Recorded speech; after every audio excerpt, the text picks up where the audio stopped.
Muy buenas noches, estimado auditorio. Nuevamente nuestro programa de Tu Espacio que transmitimos todos los lunes de las 8 a las 9 de la noche. Muchas gracias por sintonizarnos. Tenemos en esta ocasión una persona invitada que es consultor en desarrollo urbano, que es Hiram Pérez, perdón, ¿sí? De apellidos raros. Sí, ¿por qué tan raro el apellido, Hiram? Por eso no me lo grababa. Hiram, bienvenido. Muy buenas noches, Hiram. Bienvenido. Muchas gracias por estar con nosotros. No, gracias. Encantados que estés con nosotros. ¿Cómo estás? Sí. Gracias, Federico. Gracias. Mis compañeros Saúl Galarza, Federico Sobrino, gracias por estar con nosotros. Siempre es un gusto saludarlos. Y bueno, pues vamos a dar inicio con nuestro programa y en esta ocasión vamos a dar una nota importante que Saúl Galarza, como siempre, todos los lunes, es nuestro noticiero. Nuestro portavoz oficial. Nuestro portavoz oficial. Lo que nosotros quisimos decir. Él lo da a entender. Exactamente. Bueno, el día de hoy Inmobiliaria 20, que dirige Sergio Leal, emitió un comunicado, pero llama la atención la manera incluso en la que está enfocado sobre todo hay que recordar que Inmobiliaria 20 es una de las empresas que al menos en los últimos 6 años, en los últimos 10 o 12 años, se ha colocado de manera muy interesante en el mercado de vivienda medio y residencial, y particularmente después de la crisis que enfrentaron las llamadas desarrolladoras de vivienda, las grandes como Geo, por ejemplo, Urbi e incluso Ara, Sare, que estaban listadas en bolsa. Bueno, hoy esta desarrolladora de vivienda, que tiene su origen allá en Baja California, y que se ha colocado dentro de las top, se puede decir hoy, con la el nuevo modelo de vivienda que hay en México. Bueno, emitió un comunicado que llama muchísimo la atención porque comenta o hacen el comentario de manera muy puntual, en el sentido de que México, y lo digo textualmente, en México la volatilidad despegó a todos los sectores y a la vivienda no fue la excepción. Los recortes presupuestales impidieron que el sector no creciera por la baja en el programa de subsidio. Continúan en este comunicado. No obstante, 20 mantuvo su crecimiento dado su enfoque en la vivienda media y con ello demostró su resistencia a la volatilidad y a las recesiones gubernamentales. Ojo con este comentario, que además creo que es muy interesante, de acuerdo con declaraciones que hace Sergio Leal Aguirre, quien es el presidente y director de esta empresa desarrolladora de vivienda. Hiram, ¿cómo ves? Sí, bueno, ¿Qué te parece? Definitivamente sí hay un cambio o una situación que pone un poquito en riesgo todo el sector. Sobre todo a los que están muy habituados a recurrir o a emplear el subsidio para sus programas o para sus ofertas de vivienda. Veníamos de una tendencia en donde pues se habían alcanzado casi 12,000 millones de pesos de presupuesto para subsidios hace un par de años, en los 2 últimos años, los primeros de la administración actual. Y en este año pues hubo una baja sustancial del orden de 2,000 millones de pesos, números redondos. Menos del 20%. Exactamente, o sea, fue una baja muy sensible. Y pues sobre todo le está afectando a aquellos desarrolladores que pues habitualmente, insisto, recurren al subsidio como un medio de oferta o de acceso al financiamiento para la adquisición de las viviendas, y por otro lado pues se está dejando o se está desatendiendo de cierta manera a un sector, a un segmento muy importante de la población, pues sobre todo de bajos ingresos. Yo creo que el señalamiento que hace Sergio pues es preocupante, porque pues también estamos a mitad del año y pues hemos visto realmente poca evolución o poco desarrollo en materia de vivienda social sobre todo, porque pues, si nos vamos a otros segmentos, vivienda medio residencial, pues parece que están funcionando adecuadamente, pero estos segmentos de vivienda social y de vivienda para personas de bajos ingresos o familias de bajos ingresos es la que se ha visto más afectada. Los programas públicos pues no han tenido el mismo ritmo, no han presentado el mismo dinamismo que habían presentado en años anteriores. Hiram, ¿qué tan válido, bueno, y no hablemos de validez, qué tan operante puede ser? Y digo, ya medio estás contestando la pregunta a lo mejor, pero me gustaría, si se puede profundizar, que vivas de los subsidios. O sea, que una empresa que se dedica a desarrollar vivienda, que viva de los subsidios. En mis años como servidor público, que fueron bastantes en Sociedad Hipotecaria Federal y antes en el FOBI, como muchos de ustedes seguramente lo saben o lo tienen referido, algo que les decíamos un poquito en el pasillo, inclusive ahí en la propia institución. ¿Al oído? al oído, no desarrolles o no concentres tus desarrollos 100% en el subsidio. Claro. Porque es un arma de dos filos. Si bien es cierto, hay que atender o hay que dar cierta prioridad, cierta importancia al desarrollo de vivienda a segmentos de población de bajos ingresos, porque pues además es el grueso de la población, desafortunadamente eso no se ha podido superar en el país, quiero decir, pero es un volado, porque realmente no sabemos o no tenemos la certeza de que exista una partida presupuestal constante, eficiente, frecuente, de subsidios para la vivienda. Además, no solamente, sobre todo en los últimos años, el subsidio no solamente ha sido para la vivienda nueva, para la adquisición de vivienda nueva. Se ha diversificado la aplicación del subsidio para mejoramientos, para autoproducción de vivienda, en fin. Entonces, los montos o las cantidades que se destinan para este subsidio, pues no necesariamente son suficientes para cubrir la demanda que se requiere de vivienda nueva. Sin embargo, si me permites, Irán, se hizo. Y las desarrolladoras o los desarrolladores de vivienda concentraron ahí todo lo que tiene que ver con el movimiento o la comercialización de sus propias viviendas, estarás de acuerdo, ¿no? Hasta que, bueno, la presente administración federal, bueno, se recalcó y se les hizo patente, señores, como tú bien dices, no, y ya de manera pública, no concentren todo con base en los subsidios, ¿estás de acuerdo, no? Totalmente de acuerdo. Hay un factor adicional que no solamente apunta o no solamente es el monto del subsidio en sí mismo. La recomendación de la no concentración o no desarrollar todo al amparo del subsidio también va en función de la diversidad de oferta que pudieran ofrecer en una comunidad, obviamente tratando de buscar la creación de un tejido social más variado, más enriquecedor, más completo, y que pues obviamente sus riesgos de operación no necesariamente recaigan o descansen en el subsidio. ¿Qué sería lo idóneo?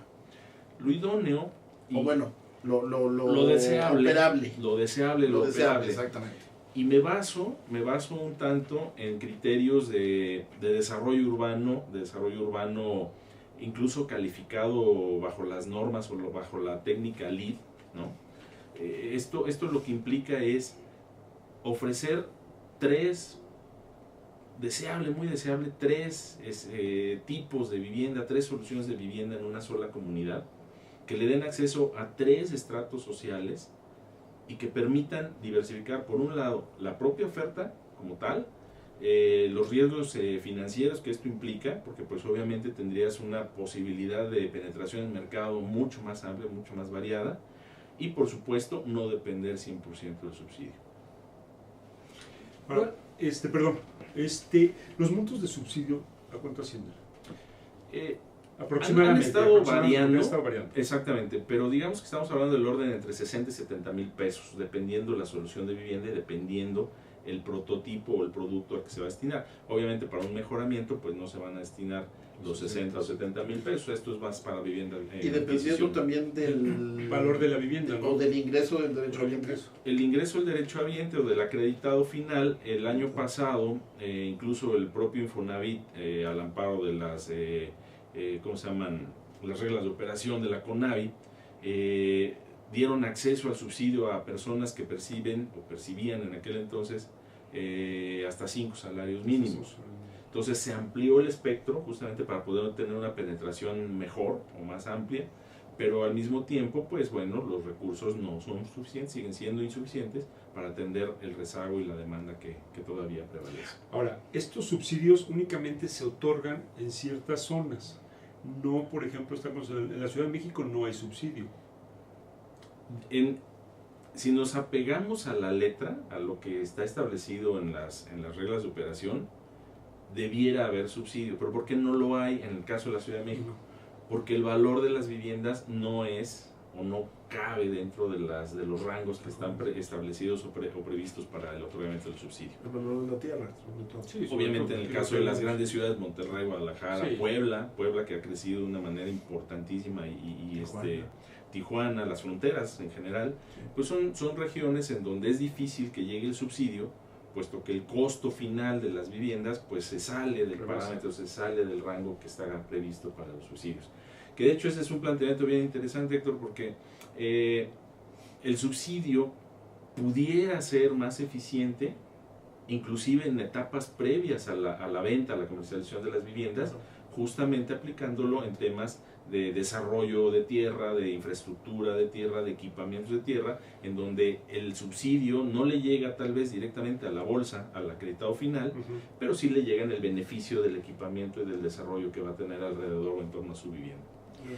Eso estaría Pues perfecto. muy interesante el tema de los subsidios, Hiram, y si nos permites vamos a un pequeño corte comercial, no se vayan porque en un momento más de regreso vamos a decirles del 1 de enero al 18 de julio cuántos créditos con subsidios se otorgaron vía la Comisión Nacional de Vivienda que dirige Jorge Wolper. En un momento regresamos. Gracias. Gracias.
Conferencista internacional, experto en temas empresariales, experiencia de 18 años en empresas multinacionales, entrena ejecutivos vendedores y empleados de 62 empresas multinacionales. Conductor del programa Líderes en Acción en Astele.tv. Ha brindado más de 2.500 conferencias en México, Centro y Sudamérica. Orador profesional y campeón nacional de oratoria. Considerado el comunicador del año. Gildardo Avendaño.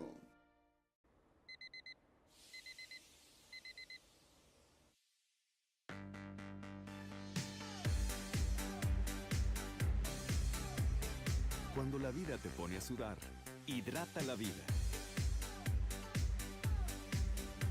Electrolit, científicamente hidratante.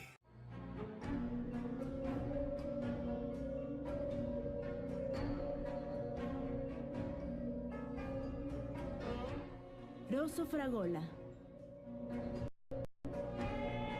Arte en fresa que seduce tus sentidos.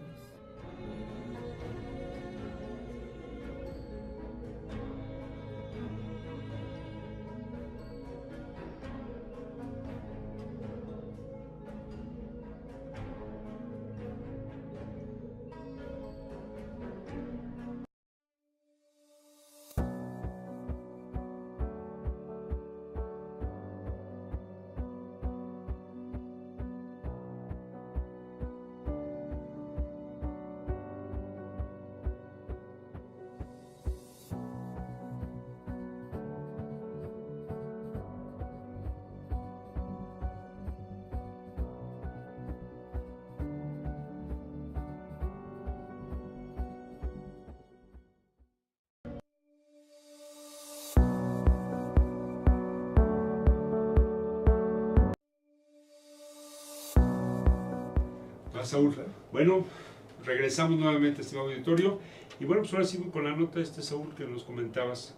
Bueno, hace unos días en la Comisión Nacional de Vivienda, que como ustedes bien saben dirige Jorge Wolper, dio a conocer los resultados en materia de subsidios, esto del 1 de enero al 18 de julio, y en estos datos que da a conocer, informan que se otorgaron 53.793 subsidios en beneficio de igual número de familias, y el monto total de los recursos transferidos en este lapso fue de 3.240.538.000 pesos. ¿Qué les parece? ¿El 1 de enero? Del 1 de enero al 18 de julio de este año, por Pues ya supuesto. rebasaron el presupuesto, ¿no? Bueno, Pero creo que, ojo, porque esto que mencionas, Héctor, Sí, claro. porque había unos que estaban, acuérdate, En los tubería, que vienen como se le dice, exactamente, ¿no? Bueno, No sé si va- es va- así, venían pero- atrasados. vámonos a las detalle. asociaciones. Los subsidios otorgados en la modalidad de adquisición de vivienda nueva representó 82.5% del total del periodo. En ese periodo, lo equivalente a 44.393 subsidios, en tanto que en la modalidad de autoproducción destacó en la comparación con la interanual, al reportar un crecimiento de 128.3% en el número de acciones realizadas. Los subsidios colocados solo en el mes de junio de este año beneficiaron a un total de 11.425 familias, cifra que representó el doble de lo observado en marzo de este mismo año, que fue de 5.742, cuando entraron en vigor los cambios a las reglas de operación del programa de subsidios para el ejercicio 2017. Eso es lo que yo iba a preguntar, a cuántas personas, porque hay algunos exgobernadores que hubieran agarrado el total del crédito, pero bueno, Pero ya no están. por eso, Ya lo saben. qué bueno que ya se superó la cifra Exactamente, de marzo bueno, del año pasado. Con base en esta misma información, en línea con las directrices establecidas, de acuerdo con la Comisión Nacional de Vivienda, insisto, para el ejercicio 2017, Jorge Wolper asegura que la distribución de los subsidios se ha orientado hacia la población de menores ingresos, que bueno, ha sido además el discurso de Rosario Robles, titular de la SEDATU y del actual gobierno federal. Y en el acumulado del 18 de julio de este año, 77.6% de las acciones, esto es algo así como 41.717, han beneficiado a personas con ingresos de hasta 2.6 UMAS, equivalente a 5.966 pesos. Hay que recordar que las UMAS, bueno, vinieron a sustituir lo que eran los veces salarios mínimos. Esto significa un incremento del 15.5 puntos porcentuales en relación al observado en el igual periodo de 2016. Pero seguimos con el mismo problema. O sea, al final, la gente que está obteniendo esos subsidios es gente que tiene que comprar fuera de la ciudad. Sin embargo, eso por un lado. A ver, Ajá. aquí les va. A ver. Dice, el número de financiamientos originados en mayo de 2017 por Infonavit, Foviste y la banca comercial logró su mejor marca desde febrero de 2016 al contabilizar en 56.934 créditos individuales para vivienda. Bajo esa misma tónica. 56,000 Así es. en el 2016. ¿Y 50 y cuántos en el 2017? 56.934 créditos individuales En para 2017. vivienda. En 2017. O sea, pues, ¿Contra cuántos en 2016? 56. Ujú. Sí, además de eso, durante mayo de 2017 se destacó el desempeño de los financiamientos Vamos para a mitad adquisición de del vivienda usada. Ese es tu tema, Federico. Vivienda Los usada, cuales exacto. establecieron un nuevo máximo desde diciembre de 2015. Y con los recursos canalizados en los últimos 12 meses en esta modalidad representó 27.3% del total. Esto es 2.7 puntos porcentuales por arriba de la participación observada en el periodo comparable a mayo de 2016. O sea que están todos en la bandeja con los diferentes temas: autoproducción, vivienda nueva Sí. y bueno, Vivienda usada. Sí. Sin embargo, a ver, hay algo que no entiendo. Se supone que ya estamos superando la meta de años anteriores. Pero por otro lado se supone que los millennials no quieren comprar vivienda. No entiendo. ¿Qué pasa en el Pero es que no mercado? necesariamente, no, a ver, no todo es millennial también, Federico. No, Bueno, no a ver. todos son jóvenes millennials. Hay Sí. muchos jóvenes que no están dentro de este rubro y que están en este momento trabajando en fábricas, por ejemplo, Sí. o en empresas, y están buscando su vivienda, y seguramente muchos de estos chicos no se consideran como los autodenominados millennials. Entonces también ojo con esa parte. Hay que ver a cuánto asciende el grupo de personas que con esa misma edad están pensando no necesariamente en una formación tipo millennial y que están enfocados manteniendo a su familia trabajando a lo mejor en alguna fábrica. A ver, si la pirámide poblacional en México me indica que el mexicano promedio, digamos, más bien, la edad promedio del mexicano es de 28 años, Ujú. es millennial. Bueno, sí, pero Sí. a ver, había que preguntar a los jóvenes que están ya manteniendo una familia si se consideran millennials. Lo que pasa es que es un fenómeno cultural hasta donde yo entiendo, pero precisamente por Sí, eso yo Federico, lo quise pero en poner tu en la mesa. ámbito en el que te desarrollas, pero Yo no soy el millennial, grueso, ojalá fuera el grueso de la millennial. población no necesariamente adoptan este término como tal, ¿eh? ¿Qué opinarían ustedes? A ver, Yo, perdón, Adelante. no, tú, Irán, tú eres el experto. No, si tú bueno, eres el que sabes. Si tú eres el que sabes, nosotros no Eso estamos dice. opinando. Por eso te invitamos. Sí, pero eso es lo que tú nos sacas de las dudas que tenemos.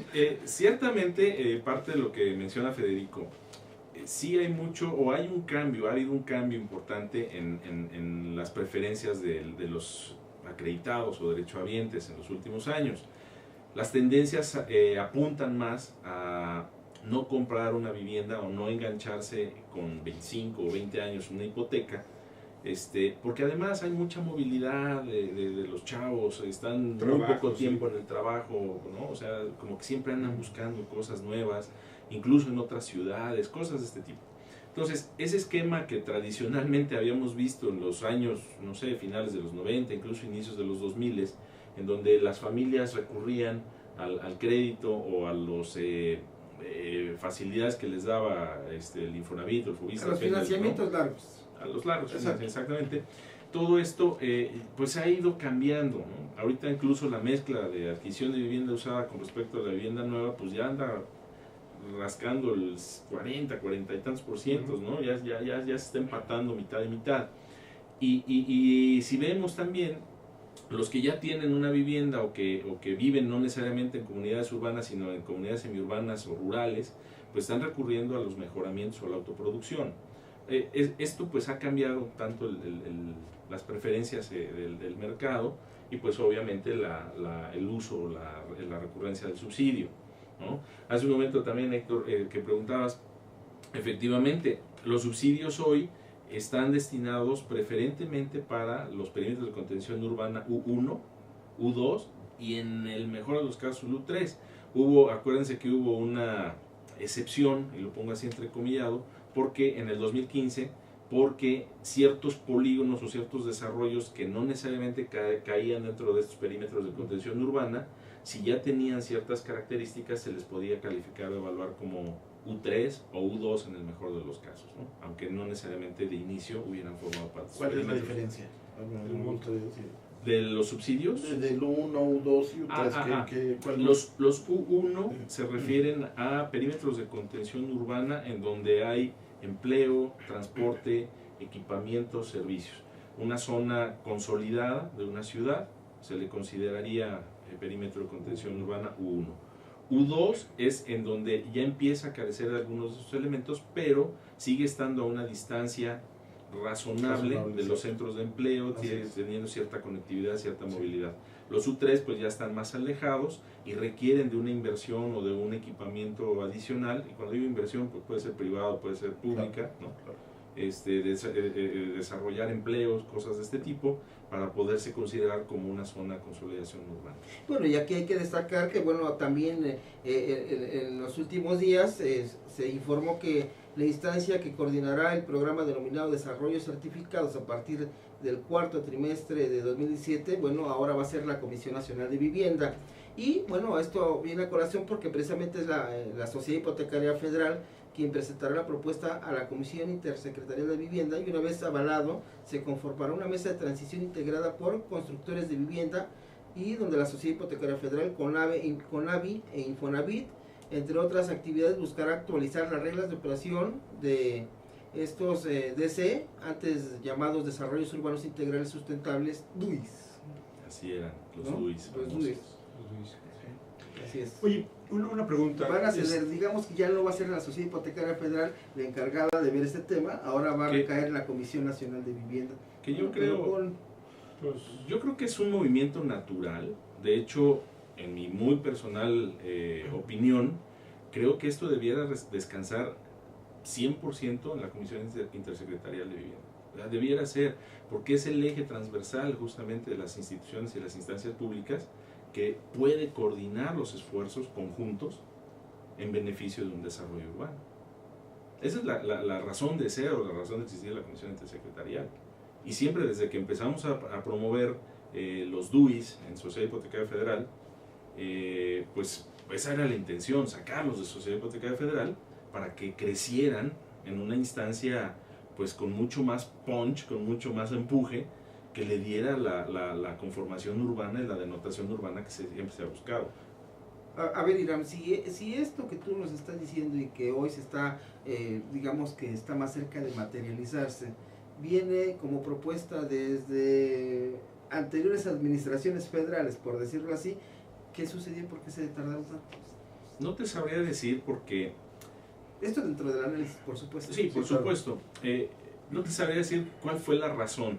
Yo la que atribuyo es que Sociedad Hipotecaria Federal sí tenía como que ese interés, siempre tuvo ese interés de estructurar los desarrollos certificados, antes DUIs, de forma tal en que hubiera alguien que llevara la batuta, ¿no? Si me permiten la expresión, el término. No necesariamente porque fue una atribución de la Sociedad Hipotecaria Federal. La Sociedad Hipotecaria Federal pues es financiera 100%, es un enfoque más financiero, no tanto de desarrollo urbano, no tanto de construcción o de vivienda, ¿no? Fue en sus épocas de FOBI pues un fideicomiso de fomento de vivienda, e intervino en alguna época del FOBI incluso su participación como constructor, al igual que lo hizo el Infonavit en sus primeros años. Pero después pues la evolución de las instituciones pues fue más hacia el ámbito financiero, que ese es su objetivo, que esa es la razón de ser. ¿Quién debe ser o quién debiera ser la instancia pública que se encargara de fomentar o de coordinar todos estos esfuerzos? Pues yo creo que no necesariamente tiene que ser la Sociedad Hipotecaria Federal, e insisto, en una visión muy personal, profesional inclusive, con habiendo metido las manos en todo este asunto, la Comisión Intersecretarial es la figura ideal. Si al amparo de la Ley de Vivienda, el presidente de la República, que es presidente además de la Comisión Intersecretarial, que es quien preside, decide que sea la CONAVI quien lleve la batuta, está muy bien, pero sí tendría que ser siempre con esa intención de ser un esfuerzo transversal. Claro, bueno, a esto ya hemos solicitado a la Sociedad Hipotecaria Federal que nos acompañe alguno de sus funcionarios para que dé claridad a muchos de esos temas que seguramente a muchos de ustedes, amigos, les interesa. Y a propósito de lo que tú comentas, Jesús Alberto Cano Vélez, quien es el titular de Sociedad Hipotecaria Federal, destacó que esta nueva metodología para los desarrollos certificados dará un importante empuje a este sector, y aseguró que no solamente se está considerando la venta, sino la renta de vivienda dentro de este esquema. ¿Cómo ves, Federico? Interesante, pero diría lo mismo que platiqué la semana pasada.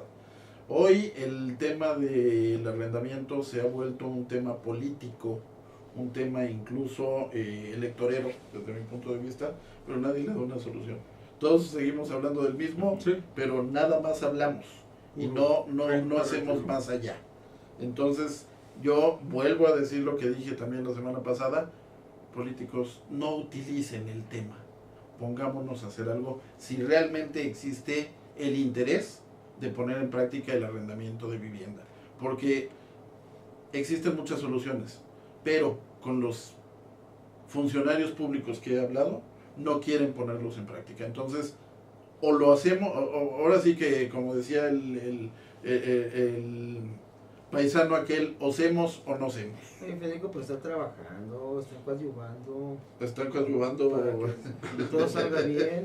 Hace varios sexenios, pero bueno. Exactamente. Bueno, en la actualidad existen 17 desarrollos certificados, digo solo para que lo tenga ahí el dato de manera agregada, y están en fila de obtener el aval de 7 proyectos más, y un grupo de 11 han presentado su solicitud para recibir la certificación. Y ya solo para rematar con esta nota, los proyectos que están en proceso de evaluación no requerirán ser aprobados por la Comisión Intersecretarial de Vivienda, por lo que se están tomando las medidas necesarias para avanzar a una nueva generación de desarrollos certificados con un proceso más ágil, aseguran al menos en la Comisión Nacional de Vivienda, pero con mayor atención a los compromisos para la construcción de equipamiento e infraestructura que cumpla con mejores estándares de sustentabilidad inherentes a este tipo de desarrollos habitacionales.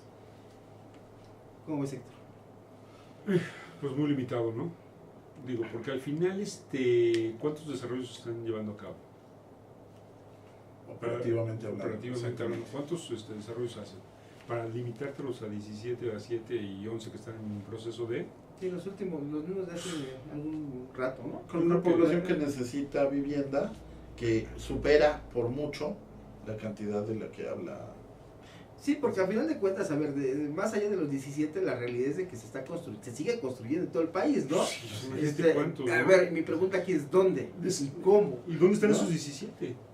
¿Cómo los tienen Bueno, distribuidos? supongo que tenemos la información de los 17, pero al margen de esos 17, el país entero o la demanda habitacional, no sé si ¿cómo se dice? Sí, Sí, suscribe. Ah, 17, Mm, estamos de acuerdo, ¿no? Porque se Así sigue es. desarrollando, Así es. ¿sí? Y justamente sigue desarrollando además donde hoy la nueva política dice que no hay que construir. Sí, bueno, la constructora Pueblo siempre hemos sabido que es la principal constructora, ¿no? ¿Tú La tienes un dato, autoconstrucción. Irán, de cuántos desarrollos hay ahorita a nivel nacional?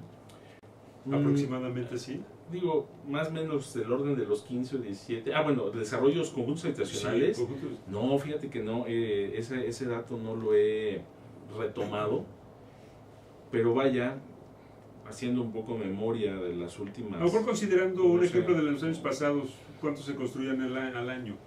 Pues es que ya no era tanto por ubicaciones, dependiendo las zonas, porque como que también era un tema de moda, ¿no? Bueno, sí es cierto. Ahorita mencioné, por ejemplo, Puebla. Puebla fue un estado con el que tuvimos el gusto de trabajar, de verdad, bien padre, bien intensamente. Y si no han ido recientemente a Puebla, los invito a que vayan a Sí, Puebla pues. porque el centro histórico de la ciudad se regeneró de una manera bien interesante, bien importante. Y en su tiempo, pues hablamos con las autoridades justamente para invitarlos a que se contuviera la ciudad, se regeneraran las zonas que habían caído en desuso y pues evitar la expansión.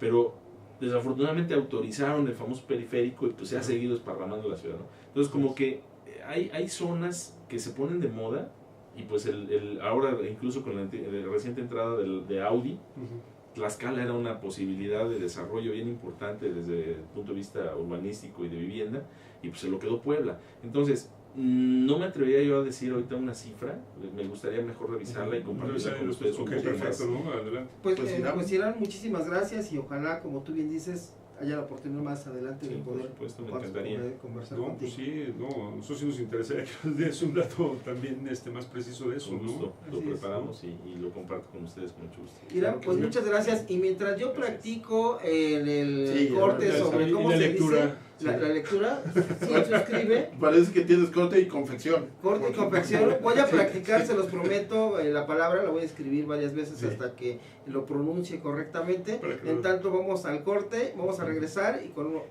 más información muy Y interesante. no lo volvemos a invitar hasta Y no lo que vamos a sepa invitar. hablar. Hasta que sepa hablar. Irán, muchísimas gracias. Gracias, Gracias por a ustedes, acompañarnos. gracias por permitirme participar en Esta este es tu espacio. casa. Muchas Esta es tu gracias, casa. muy amables. Gracias. Estamos de Gracias, regreso. con mucho gusto.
conferencista internacional, experto en temas empresariales, experiencia de 18 años en empresas multinacionales, entre ejecutivos vendedores y empleados de 62 empresas multinacionales.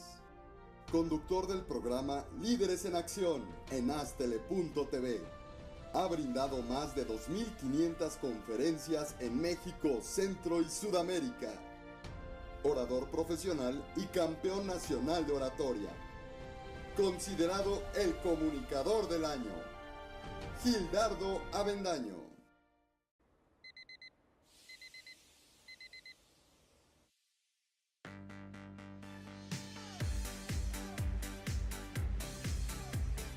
Cuando la vida te pone a sudar, hidrata la vida. Electrolit, científicamente hidratante.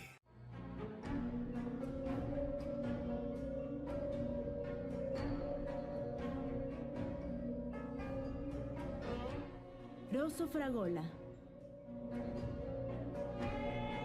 Arte en fresa que seduce tus sentidos.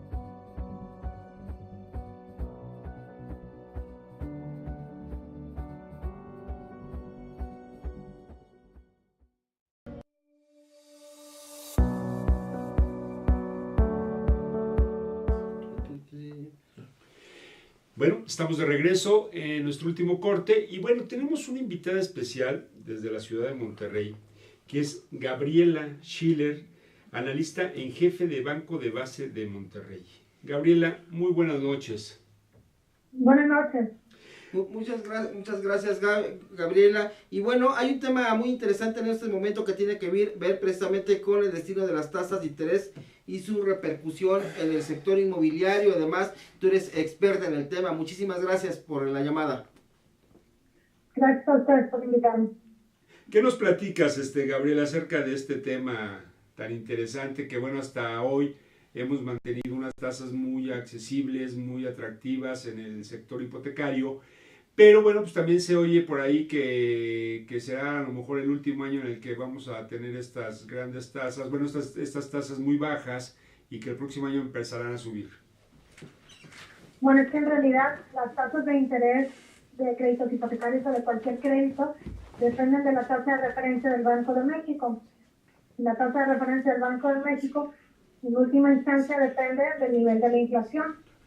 Y pues la inflación sabemos que en el 2017 se ha disparado, el objetivo del Banco de México es 3%, y la última estimación, que es de la primera quincena de julio, pues es una inflación de 6.28%, ¿verdad? De acuerdo al Índice Nacional de Precios al Consumidor. Entonces, esta inflación que ha subido también, pues la expectativa de que la FED va a empezar a regularizar su tasa de interés, pues ha hecho que el Banco de México suba su tasa de referencia varias veces. De hecho, si recordamos, el primer incremento se llevó a cabo en México en diciembre del 2015, cuando la tasa estaba en 3.25% y ahorita estamos en una tasa del 7%, más del doble. Esto ha provocado pues, que las demás tasas de la economía también hayan subido. Y obviamente ante una mayor tasa de interés, pues se desincentiva el consumo y la inversión. Y en la parte de la inversión, pues claro que los créditos hipotecarios, inmobiliarios, pues la tasa de interés sube todavía más, ¿no? Porque hablamos de créditos a largo plazo. Se espera, como la inflación pues sigue estando por arriba del objetivo del Banco de México, pues es previsible que el Banco de México nuevamente vuelva a subir su tasa de referencia este año, a lo mejor otros 25 puntos base, y que ahí ya se detenga con su ciclo alcista. Y el siguiente año, pues el gobernador del Banco de México ha dicho que en los primeros 6 o 9 meses la tasa más o menos la mantendría, o sea, no harían recortes, Y luego ya hacia el segundo semestre, pues dependiendo cómo se ve el panorama político, específicamente cómo le ha afectado el tipo de cambio y a la inflación, pues ya sería si la recortarían o si siguen subiéndola, ¿no? Exacto. Gabriela, buenas noches, Federico Sobrino. ¿Qué es primero? Gracias. ¿Qué es primero? ¿El incremento o la baja de tasas o la tendencia del mercado a adquirir créditos? O sea, desde mi punto de vista sería muy natural la oferta y demanda, pero ¿qué se da primero en este mercado? Bueno, pues es que en el mercado hipotecario más bien surge, ¿no?, por una necesidad, sobre todo con los inmobiliarios. Sí. Dependiendo, pues si estamos hablando de la parte residencial, o si es para oficinas, o si es de plantas, ¿no? Sí. Entonces, en la parte residencial no se ha visto tan afectado. Creo que la parte de créditos para plantas de empresas, eso sí se ha visto seriamente afectado. Y esto tiene que ver no nada más con las tasas de interés, sino también con la incertidumbre sobre la economía mexicana, ¿no? Recordemos que en el 2017 pues iniciamos con el miedo de que Donald Trump había llegado a la presidencia de Estados Unidos y que entonces no sabíamos qué iba a pasar con el Telecán, ¿verdad? Por toda la retórica negativa que traía Trump en contra de México. Uh-huh. Entonces también son otros factores que están afectando además de la tasa de interés. Por otro lado, bueno, pues también está el costo de los materiales que ha ido al alza, entonces pues si lo conjuntamos, resulta que los créditos son más caros, también es más caro construir, entonces pues todo esto ha afectado al sector construcción, ¿no? Uh-huh. Y ahorita lo que estamos viendo es que la tasa de interés ha subido, como que se ha recuperado un poco como quiera la parte inmobiliaria, y esto es porque a pesar de que la tasa de interés ha subido, pues la economía creció más rápidamente de lo que se esperaba. En el primer trimestre la economía creció 2.7%, se ha quitado un poco de miedo a Donald Trump, ya no se piensa que el Telecán va a terminar, sino más bien que solamente será una modernización. Y entonces ante esto pues se ha dado una mayor demanda, lo que sí obviamente pues con un mayor costo, porque las tasas de interés han subido. Por otro lado también, y esto no lo digo por la parte de economistas, sino ya como consumidor, como que una excusa, bueno, quién sabe qué vaya a pasar el siguiente año, mejor si vas a comprar una casa, pues hazlo de una vez ahorita, porque el siguiente año las tasas de interés pueden seguir subiendo y entonces te va a costar más caro. Entonces, eso también puede ser lo que está impulsando ahorita la demanda hacia arriba. Ya no llegaremos a las tasas de hace unos 10 años, ¿verdad, Gabriela? Pues, ¿de qué tasas estamos hablando? Sí, o sea, de las tasas de interés que hace como 10 años estaban sobre arriba del 18%.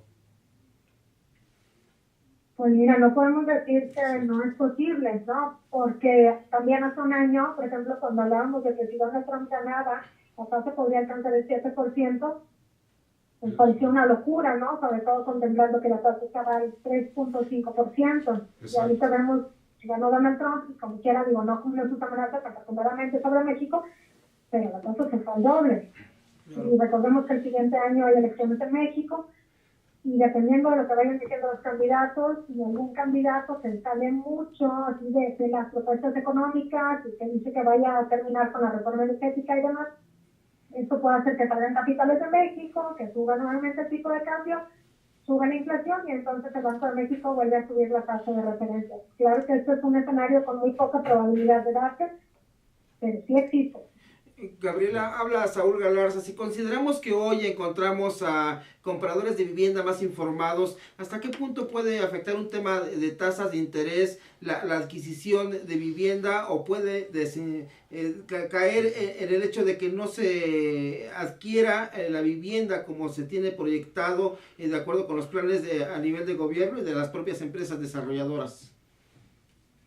Bueno, pues obviamente ahora los consumidores pues estamos más informados y también podemos comparar, ¿no?, como entre diferentes bancos más rápidamente. Y las tasas de interés, pues donde pegan es en el bolsillo, ¿no?, en el presupuesto. Entonces, creo que como se comporta también es que, bueno, alguien que decide construir o comprar una casa, y bueno, en ambos casos, si quiere contraer un crédito, una empresa que quiere construir una planta, si ya ha decidido hacerlo, entonces lo hace, pero simplemente se ajusta al presupuesto que tiene. Y ante mayor tasa de interés, pues obviamente le alcanzan, ¿no? Menos. Entonces, en el caso de las viviendas, pues a lo mejor pues serán de un menor precio por los intereses que se tienen que pagar. Igual para el caso de las empresas, que bueno, aquí la diferencia es que cuando es crédito para empresas, pues es un crédito a tasa variable, que es la TIES, tasa de interés interbancaria de equilibrio, más tantos puntos base, donde los puntos base pues dependen de la reputación que tenga esta empresa, la reputación bancaria. Y en el caso de las personas, pues la tasa es fija, ya dependerá también ahí del banco. Pero obviamente, sí, una mayor tasa de interés les incentiva a la construcción.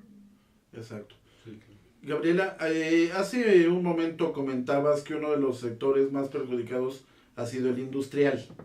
Sin embargo, a mí me surge la duda, más que el industrial, el comercial.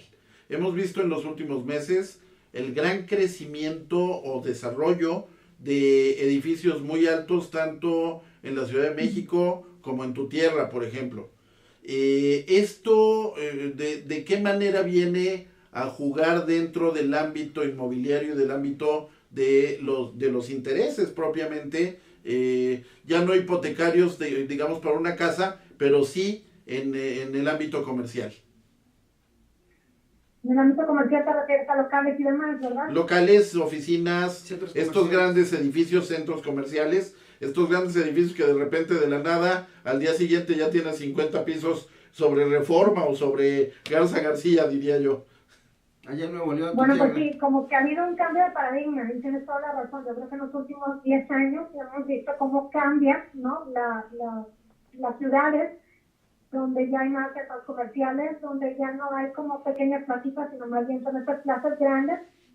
Inclusive vemos una plaza enfrente de otra, ¿no? En diferentes ciudades, ¿no? Y bueno, pues eso empieza a generar a lo mejor una sobreoferta, que a lo mejor al principio parecía como que padre, hay muchas plazas comerciales, se ve más bonita una ciudad donde las plazas están acomodaditas, pero también esa mayor oferta pues genera que el precio se vaya a la baja, ¿no? Por oferta y demanda. Y si por otro lado, pues estamos hablando de que las tasas de interés suben y hay un poco de incertidumbre en la economía, entonces a lo mejor ya no sale tan redituable, ¿no? La construcción de estos plazas comerciales. Pero eso no es mi expertise, entonces estoy hablando así nada más como que haciendo un análisis rápido. Perfecto, Gabriela, pues agradecemos mucho que nos hayas tomado la llamada y ojalá pronto podamos tenerte aquí en el estudio para platicar de este y otros temas alrededor de las tasas de interés y por supuesto lo que tiene que ver con el mercado inmobiliario. Muchísimas gracias. Gracias a ustedes, buenas noches. Gracias, Gabriela, buenas noches. Muchas gracias. Así Bueno, es, pues. y bueno, pues ya terminamos el día de hoy este espacio, además por respeto a usted, en el corte estuve practicando, se dice... A ver, ¿cómo se dice? ¿Cómo se dice? ¿Cómo? Circunscribir. Circunscribir, ¿sí? Efectivamente. Palabra Sí. del día de hoy. Sí. Tu palabra, practícala el domingo, por favor. Practícala el domingo y entonces ya llegas el lunes. Es la emoción con la que Sí, claro. todos Vas los a llegar lunes con tu estamos canción el próximo lunes. Circunscribir. Circunscribir. Circunscribir. Así es, así Ahí vas está. a llegar. Pues, Circunscribir. Sí, circunscribir, así es. Perfecto, ya me la aprendí. Circunscribir. El próximo domingo te dejamos otra. Bueno, pues muchísimas noches, estimado auditorio. Les agradecemos mucho el que nos hayan sintonizado nuevamente en nuestro programa de Tu Espacio. Bueno, compañeros, mi estimado Saúl, mi estimado Federico, muchísimas gracias por haber Gracias, Héctor. Muchas Gracias gracias, a Héctor nosotros. Federico, y circunscribo que nos vemos aquí. el próximo lunes. Exactamente. Muy buenas noches. Que descansen. Hasta luego. Hasta la próxima.